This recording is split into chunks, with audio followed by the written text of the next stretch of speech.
काही संकट आलं तर पारावरती गावाला जमून सांगितलं जायचं आणि गाव संकट परतून लावायचं किंवा गावाला एकजूट राहायचं असेल तर गाव एकजूट राहायचं।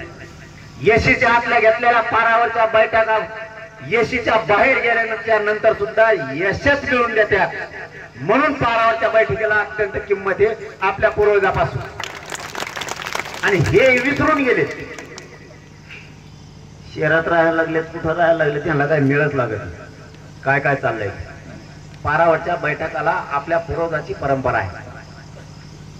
म्हणून महाराष्ट्रातल्या मराठ्यांनी उद्यापासून आपण आपल्या गावातल्या पारावरच्या बैठका सुरू करा। सगळं गाव जमवा। दुसरं काम सांगतोय,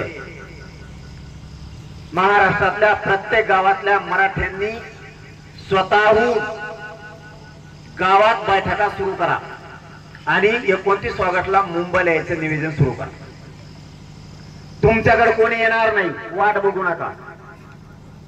अमुक नेता येईल, काम करणारा येईल, समाजाचं काम करणारा येईल, अजिबात नाही।